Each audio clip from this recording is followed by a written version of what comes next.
There's not one parent that I have worked with in the last 30 years that doesn't love their children, doesn't want to nurture their children and doesn't want to protect their children.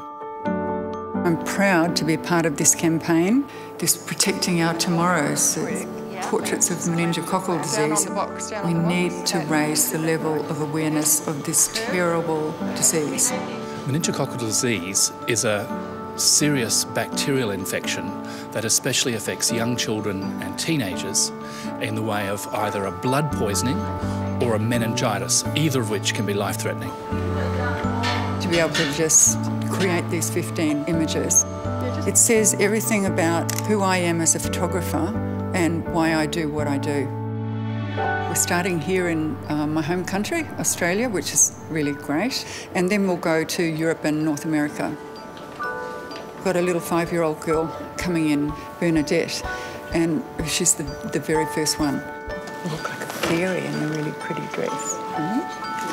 So do you think we need to gather it's more? I came home one afternoon after work and found her with high fever. We took her to the hospital the moment we saw the spots on her trunk. Every hour it got progressively worse. The reason why children with meningococcal disease are especially at risk of losing fingers, toes, even whole limbs is because for the body to save itself, to rescue itself from this overwhelming poisoning, it has to shut down everything that's in the extremities, in the periphery, to save the heart and the lungs and the brain. For us, our choice was we lose the limbs or we lose her life.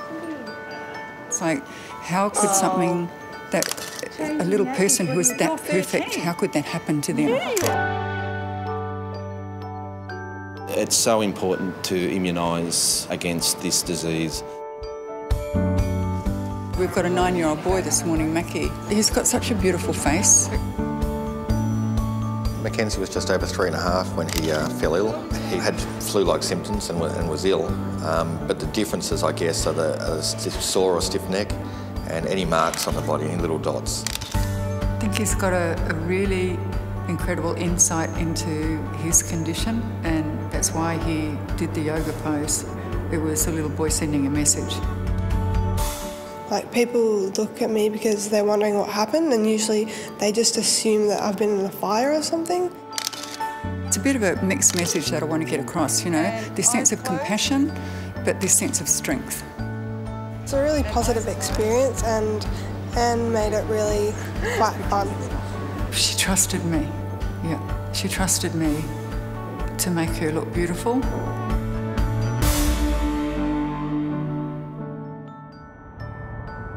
We're here in London and spent the day setting up here yesterday for the 6 portraits that I'm doing over the next few days.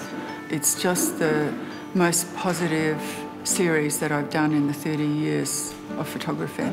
Such a privilege. Yeah. Ellie, May and Sophie, the little girls today, are twins. They're 9 years old. Now, Ellie May unfortunately contracted meningococcal disease and her sister's absolutely fine. We've always said to her it was meningitis, and at the end of the day, if you didn't lose your limbs, we would have lost you. And she's very accepting.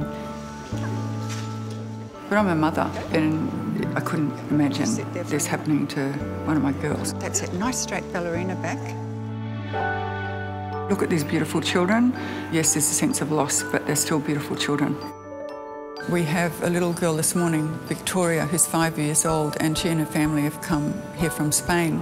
My first impressions of Victoria is that she's very, very shy, understandably because she only contracted meningococcal disease just over 6 months ago, so it's very, very raw. La niña se le empezó a subir la fiebre. De minutos, de media hora, 1 hora, la niña se quedaba. Yeah, and that looks gorgeous. Y nada, llamaron al helicóptero para que todo fuera más rápido y al hospital. And thank goodness for the nest of colourful feathers, which she loved, and it gave her something to focus on. She looked lovely. I'm really pleased with the image.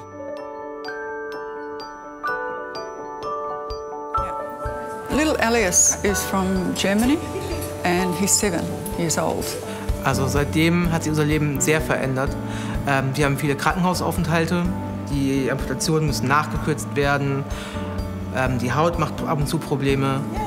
Im nächsten Monat gehen wir wieder ins Krankenhaus, weil die Knochen weiter wachsen und wieder gekürzt werden müssen in den Stümpfen und die Narben halt korrigiert werden müssen. He just knew that he was here to be in the photograph to help other children.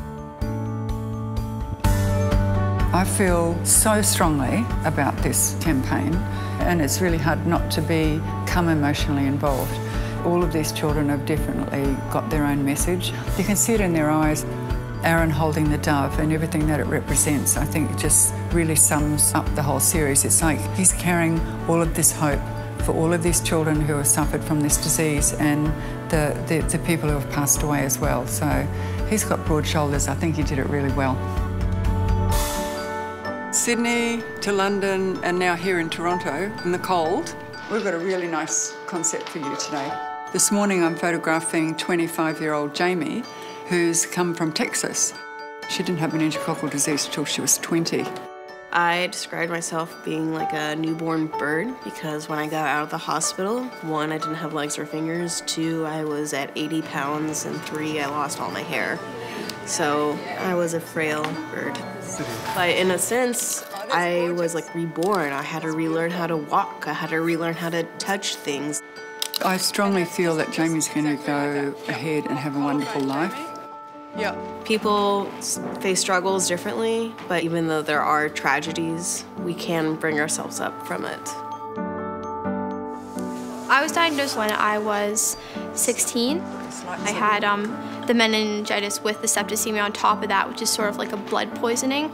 I just woke up with this high fever and all these like little purple spots started to come like all over me, and I was really freaked out by that. It's so quick that you're in a fog, knowing that your child could die within hours.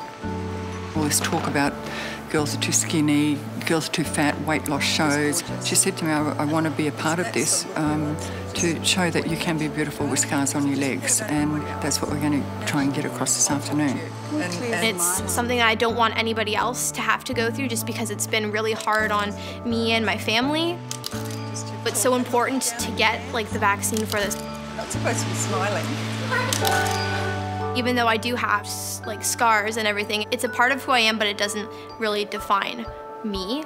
It was really great for my confidence, and it made me feel really beautiful, so it was nice.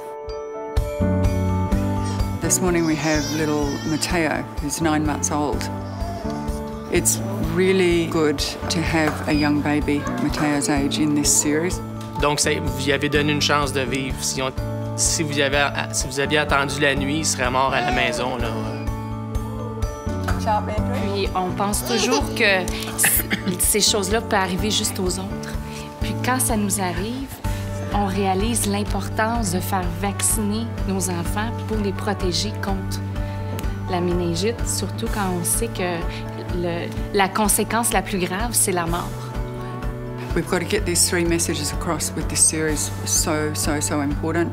Recognise the symptoms, act quickly and decisively, and check with your doctor as to whether your child's vaccinations are up to date. This was the last shoot of the whole series. I've learned that being a photographer for 30 years culminates in something like this, and I think I've brought 30 years of experience to make this series really special. It's certainly been an interesting journey because I didn't know all of these amazing stories that we've heard. I didn't know how courageous these families actually are and how special they are. To just be a part of their lives and to do something important for them is very moving for me.